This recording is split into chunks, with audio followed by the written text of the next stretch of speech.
কাটে না সময়ে যখন আর কিছুতে বন্ধুর টেলিফোনে মন বসে না, জানালার গ্রিলটাতে ঠেকাই মাথা, মনে হয় বাবার মতো কেউ বলে না। আসলে সত্যি করে যদি বলতে হয় তাহলে আ খুব সম্ভবত এটা শুধু আমার না, বেশিরভাগ সন্তানের ক্ষেত্রেই মানে বাবাকে আমরা কতখানি ভালোবাসি এটা আসলে প্রকাশ করতে পারি না বা তাকে বুঝাইতে পারি না। আ কিন্তু প্রত্যেকটা সন্তানই তার বাবাকে আ খুবই মনে প্রাণে ভালোবাসে। যেটা আসলে যে যতখানি ভালোবাসে ততখানি প্রকাশ করতে পারে না। তবে মায়ের ক্ষেত্রে খুব সম্ভবত আমরা অনেকখানি প্রকাশ করতে পারি। যেটা আসলে বাবার ক্ষেত্রে অতখানি আমরা প্রকাশ করতে পারি না। আমার কাছে যখন আমি বাবা হয়েছি, তখন কেবল মনে হয়েছে আমি বাবার অনুভূতিটা বুঝতে পেরেছি। আমার বাবা আমাকে কতটুকু ভালোবাসেন, এটা আমি কেবল তখনই বুঝতে পেরেছি যখন আমি নিজে বাবা হয়েছি। আশা, দায়িত্ব ও আত্মত্যাগের প্রতীক।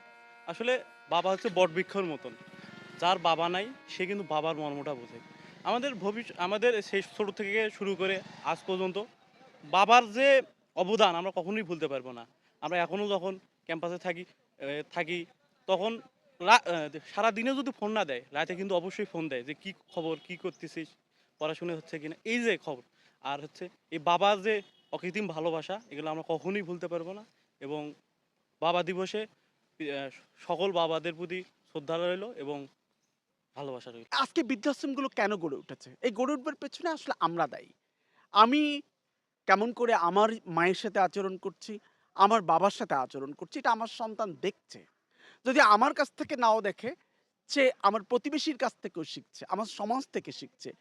ফলে আমি আসলে আমার পরবর্তী জন্মটা বৃদ্ধাশ্রমে যাবে, একা, একা কাটবে।